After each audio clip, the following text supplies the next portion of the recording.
명절 증후군 있을 수 있습니다. 달그림자 님이 주신 사연이에요.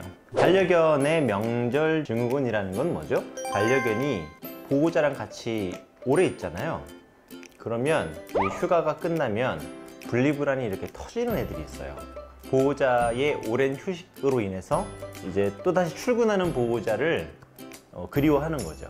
만약에 우리 보호자님께서 큰 집이다, 또 반대로 반려견을 데리고 큰 집에 가거나 그러면 저 손님들이 많이 오잖아요. 반려견들이 정말 정신없어하고 불안해하는 친구들이 있어요.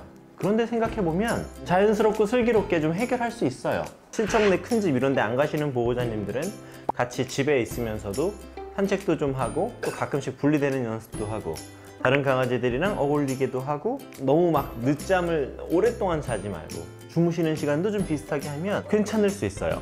또 친척 집에 간다 해도 친척들이 우리 집에 온다 해도 그분들한테 마구잡이로 만든다거나 아니면은 뭐 계속 강아지를 부른다거나 엎드려 뭐 손 뭐 이런 것들 좀 좋아하시는 분들이 꼭 있거든요. 근데 그런 거 조금 자제해 달라고 한다거나 또 하나 만약에 우리 집이 제 집이 큰 집이면 저 같은 경우에는 사람들이 있을 때에는 저는 캔넬에다가 넣어 놓을 것 같아요.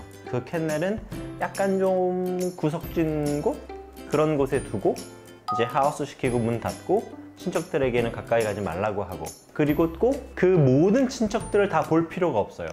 내 반려견이 뭐 제사 지내나?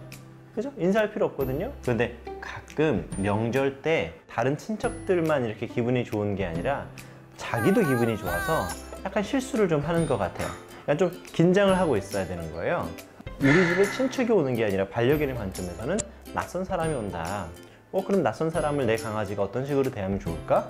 뭐 이 사람 저 사람 무릎 위에 올라가게 한다든지 저라면 하지 않을 거예요. 이런 것들 좀 인지하시고 대처하시면 아마 잘 지나갈 수 있을 겁니다. 우리 보호자님도 명절 잘 세시고요. 행복한 한가위가 됐으면 좋겠습니다.